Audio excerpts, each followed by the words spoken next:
Hello everyone, it's Officer Noodles. I'm going to keep it real with you with this video. I'm going to keep it nice and simple. We're going to be doing a Minecraft lava tutorial. This video will be very short just to get to the point because I know how long tutorials are horrible. So first thing you want to do is you want to go to your installations tab and you want to enable snapshots. Now, this will enable the latest snapshot preset. Just click play. And as you load in, you'll see that you're now in 1.17, or at least, you know, what is essentially going to be 1.17. I've actually spent some time learning just how this works, actually. And yeah, it's pretty simple to understand. I thought you might be able to just make a big lava spreader and have one lava bucket turn into an infinite number. You'll see here that's not really how it works. If you have a flowing lava piece, it will not actually fill up the cauldron.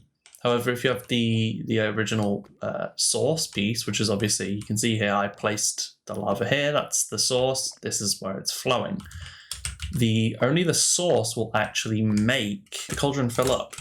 So if you you can put one down and then that becomes two. It's kind of like a slow, but eventually you'll just have an easy infinite lava system. And now obviously both of these are filling up because they're both sources. There's a bit more than just that to take into consideration. Obviously you can see I tried here with this system, but that didn't work. And there is a reason that didn't work. The reason for that being this is too far down. You can only have this functionality if the cauldron is less than 6 blocks between the dripstone spike. So if we had this cauldron at, I don't know, say 10 blocks down, the cauldron wouldn't fill up anymore.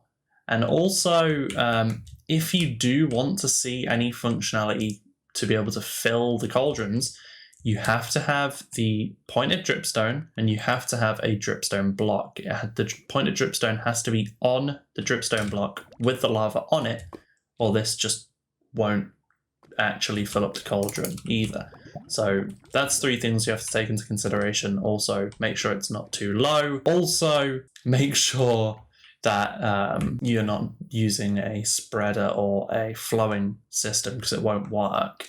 Now here's one I did make that works completely fine. You see this is almost actually completely filled, and I will show you how to make this. This I would say is probably the most efficient way of actually doing this. I'm just clearing some of this out just so you can see how it does fill up very quickly actually. You can see pieces going in left, right and center. Now this is a pretty big scale and I would personally suggest that you go for something like this. You know, the bigger, the more lava you're going to get. It depends how much lava you need and how much you really have access to. But I'll build this in the way that I would recommend that you build this. So first things first, you gotta decide how much you actually want. Now this could start off just with like a 3x3. That means you'd be getting 9 each time. Obviously, by the time you've grabbed this and taken it wherever you want it, that's probably enough. You probably don't really need more than that. However, you know, if you're doing a really big project or you want more people to have access to it, you probably want this to be bigger. So I would suggest just one more layer around that is probably all you'll need. Turn it into a 5x5. Obviously that one's a 10x10. That's a little excessive. We'll just do the 5x5. It's probably all you'll need anyway. Now I would suggest doing this at feet level so you can just run in there. But obviously with this being quite small, you can see you can just reach in there anyway, so that's fine. This is actually okay to do. I would personally recommend building up, say, like 5 or 6 blocks. Just try and get the most out of it. So you can go 1, 2, 3, 4, 5, 6. Then you have to place your, then you will have to have your spike there, right? So it's technically 7, but basically the lava's dripping from the 6th block up. So yeah, just keep that in mind. That's probably the highest you'll want to go. You can go lower. I'll probably go 1 lower just in case, because I know that should definitely work. And then yeah, you just want to copy the entire grid that you've got below with dripstone. So once you've done that, you want to do, again, the same thing, but with the spikes. Or the pointed drip stone, I should say. And then they should all have a bees on. This is actually dripping water right now, so it'll probably fill up with water. I don't know if that's how it works. I imagine it probably is.